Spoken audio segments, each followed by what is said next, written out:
Welcome my curious friend. Today we are going to study exercise 4.4 का question first करने जा रहे हैं। इसमें क्या करना है तो थोड़ा सा रीड कर लें क्वेश्चन, उसके बाद हमें आराम से पता चल जाएगा क्या करना है। Give the geometric representation of y is equals to 3 as an equation in one variable in a two variable। Clear है? यहाँ पे ये पूछ रहा है कि आपको y is equals to 3 अगर दिया हुआ है तो इसको इन वन वेरिएबल में करके बताइए और दोबारा टू वेरिएबल में करके बताइए, लेकिन ज्योमेट्रिकल रिप्रेजेंटेशन करना होगा। तो ज्योमेट्रिकल रिप्रेजेंटेशन ग्राफ नहीं कह रहा है। ज्योमेट्रिकल रिप्रेजेंटेशन क्या होता है कि आपको लाइन बना के अपना काम करना होगा। क्लियर है? तो वही वाला काम है, अपना लाइन लेगा। तो वन वेरिएबल में तो ये है ही है, तो हम यहाँ पे कहेंगे फर्स्ट। क्या कहेंगे? फर्स्ट। अब यहाँ पर इन वन वेरिएबल कहने की क्या बात है, तो y इज इक्वल टू 3 हम कह देंगे। ठीक है। अब इसका क्या मतलब है कि कोई लाइन है, वहां पे y की वैल्यू 3 है। ज्योमेट्रिकल रिप्रेजेंटेशन का यही मतलब है। अब आप इसको या तो सीधे इस तरह से मतलब y एक्सिस वाला काम कर दें या इस तरह से भी कर दें, मैं दोनों को बता दूंगा। तो यहाँ पे सबसे पहले आपको करना होगा, इस तरह से आपको लाइन खींचनी होगी। 3 and 3 6, यहाँ पे ऊपर ज़्यादा ही कर लो, 7 हो गया नीचे। तो यहाँ पे हम 4 कर ले रहे हैं, 5 कर ले रहे हैं। अब यहाँ पे 1, यहाँ पे 2 और एक और कर ले रहे हैं, दिक्कत वाली बात ना रहे। ठीक है। तो यहाँ पे ये हो गया 1 2 3 एंड ये 4, ये 5, ये 6, ये 7, ये समझ लो लाइन हो गई। अब यहाँ पे हमें चाहिए था 3, तो 3 2 1 4 3 2 1 0, इसको हमने 0 मान लिया है। तो यहाँ पे इस तरह से आपको लिखना होगा। ठीक है। ये हो गया, ये हो गया, ये यहाँ पे ये भी पॉइंट्स हैं सब।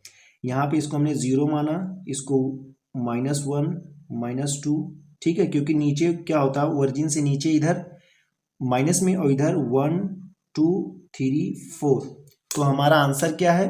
3। तो ये पॉइंट्स इस तरह से आपको करना होगा, थोड़ा सा बड़ा करके डॉट, और यहाँ पे आपको लिखना होगा y इज इक्वल टू 3। तो ये हो गया ज्योमेट्रिकल रिप्रेजेंटेशन। ये हो गया मतलब फर्स्ट मेथड। अब इसी चीज को हम अगर x एक्सिस के फॉर्म में लिखें, ठीक है, यहाँ पे x एक्सिस के फॉर्म में लिखें तो भी हमारा हो जाएगा बड़े अच्छे से, क्योंकि 1 2 3 4 5 6 7 8, तो यहाँ पे भी हम 8 लेंगे। ये हो गया 8। यहाँ पर हमको डॉट मार्क करना होगा 1 2 3 4 5 6 7 और ये हो गया हमारा 8। ठीक है। तो इस तरह से ज्योमेट्रिकल रिप्रेजेंटेशन फर्स्ट वाले का करना है, तो आपको समझना होगा। ये हो गया क्या 4, आई मीन टू से 4 नहीं होगा, इधर हमारा पॉजिटिव होगा। ठीक है ना, इधर पॉजिटिव होगा। तो ये हो गया 4, ये हो गया 3, ये हो गया 2, ये हो गया 1, ये हो गया 0, ये हो गया -1, ये हो गया -2, क्योंकि ये आपको समझना होगा। ठीक है, तभी आप आगे बढ़ पाएंगे। ये हो गया फर्स्ट, ये हो गया सेकेंड, ये हो गया थर्ड, ये फोर्थ, ये फिफ्थ, ये सिक्स्थ। इस तरह से आपको मार्क करना होगा और अपना लिखना होगा। अब यहाँ पर क्या है, नीचे क्या है, माइनस में जा रहा है। अब यहाँ पे क्या है, राइट हैंड साइड पॉजिटिव में है और लेफ्ट हैंड साइड निगेटिव में है। तो ये इस बात का भी आपको ध्यान रखना होगा। ठीक है, कि अगर वर्टिकल लाइन है तो अपर साइड पॉजिटिव होगी, 0 से अपर साइड पॉजिटिव होगी और 0 से लोअर साइड निगेटिव होगी। लेकिन अगर हॉरिजॉन्टल में लाइन है तो राइट हैंड साइड पॉजिटिव होगा, लेफ्ट हैंड साइड निगेटिव होगा। अब यहाँ पे कैसे दिखाना, वही वाला काम यहाँ पे भी करना। y इज इक्वल टू 3 है तो यहाँ पर y इज इक्वल टू 3। तो इस तरह से ज्योमेट्रिकल रिप्रेजेंटेशन दिखाते हैं, कोई इसमें बड़ी बात नहीं है, बस समझ जाइए आप क्या करना है। तो ये हो गया इन वन वेरिएबल में geometrical representation of y is equal to 3। ये दो टाइप से हो गया। अब दोबारा क्या है, इसी चीज को इन टू वेरिएबल्स में हमको दिखाना है। ठीक है, तो टू वेरिएबल्स में एक ही टाइप्स के होता है। वो क्या होता है कि अपना ग्राफ के टाइप से एक्स एक्सिस और वाई एक्सिस को दिखाकर हमें अपना काम करना होगा। तो सबसे पहले हमें करना होगा अपना X axis and Y axis बनाना होगा। तो चलो हम अपना X axis and Y axis बनाते हैं। अब यहाँ पे सेकेंड पार्ट में क्या करना होगा, y इज इक्वल टू 3 को सबसे पहले हमें टू वेरिएबल्स में पहले दिखाना होगा न्यूमेरिकली। ठीक है, तो न्यूमेरिकली कैसे दिखाया जाता है, अगर हमारा आंसर सेकेंड आप लिखेंगे वो भी बड़े आराम से, और y इज इक्वल टू 3 लिखेंगे। तो पिछले वाली सारी एक्सरसाइज में आप ये सब कर चुके हैं। कैसे कर चुके हैं, जब आपके पास दो वेरिएबल्स ना हो तो 0.x मतलब 0 इंटू एक्स डॉट का मतलब डॉट नहीं है, मतलब डेसिमल नहीं है, इनटू है ये, plus Y is equal to 3। इस तरह से आप कर सकते हैं ना, कोई दिक्कत की बात नहीं है। ये 2 वेरिएबल्स में हो गया, हमारा 2 वेरिएबल्स में दिख गया। तो सबसे पहला मेथड होगा ये करना है आपको। इसके बाद क्या करना है आपको, एक्स एंड वाई एक्सिस आपको लेट करना होगा। तो ये भी बात आप याद रखिए, यहाँ पर सिर्फ जब एक ही वेरिएबल है तो वाई एक्सिस समझ लो ये है, वाई एक्सिस को इस तरह से डायरेक्ट दिखा सकते हो और इस तरह से भी आप दिखा सकते हैं, मतलब वाई इक्वल टू 3 कहीं पे भी दिखा सकते हैं। लेकिन जब 2 वेरिएबल्स की बात की जा रही होगी तो एक्स एक्सिस को हॉरिजॉन्टली रहना होगा, वाई एक्सिस को इस पे रहना होगा, वाई इक्वल टू 3 आपको यहीं पे दिखाना होगा। अब यहाँ से जब इस तरह से है तो 2-3 वैल्यू एक्स एंड वाई के हम ले रहे हैं, उसके बाद अपना काम कर रहे हैं। तो यहाँ से एक्स और वाई की वैल्यू हम यहाँ से थोड़ा सा ले रहे हैं। तो आप जानते हैं एक्स की कोई भी वैल्यू ले लेंगे तो वाई की वैल्यू सेम ही रहेगी ना।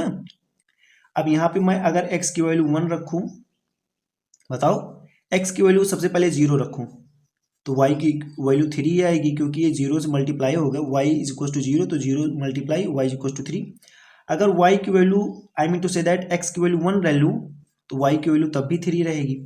अब यहाँ पर x की वैल्यू अगर मैं 2 ले लूँ तो y की वैल्यू तब भी 3 ही रहेगी। अब यहाँ पे y की वैल्यू अगर -1 ले लूँ तो y की वैल्यू तब भी 3 रहेगी। समझ रहे हो ना बात को।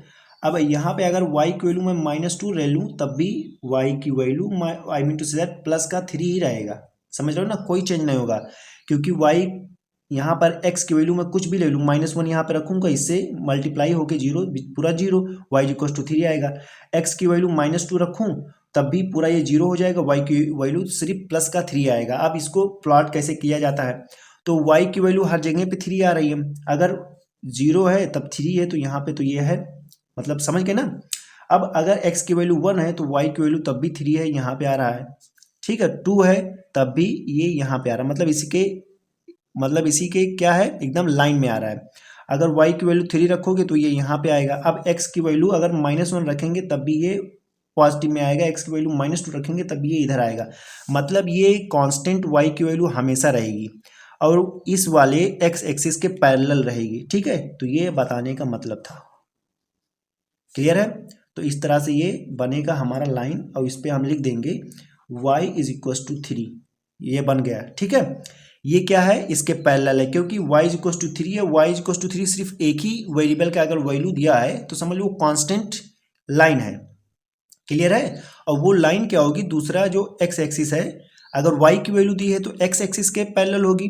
अगर x की यहाँ पे x इज इक्वल टू 3 दिया होता है तो x इज इक्वल टू 3 इस तरह से लाइन खींचती और ये y के पैरेलल होती, तो इस तरह से हमारा बनेगा। तो सबसे पहले हम क्या काम करेंगे, इसको 2 वेरिएबल्स में हम दिखाएंगे, उसके बाद x और y की वैल्यू लेंगे, हम यहाँ पे 2-3 पॉइंट्स दिखाएंगे, अपना काम कर देंगे, ठीक है।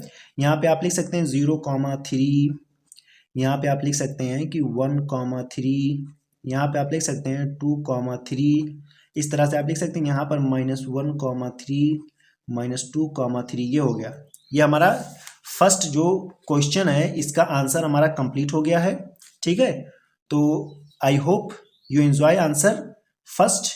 तो वीडियो आपको कैसी लगी कमेंट्स में बताएं, वीडियो को लाइक शेयर और चैनल को सब्सक्राइब करें। Thank you for watching this video.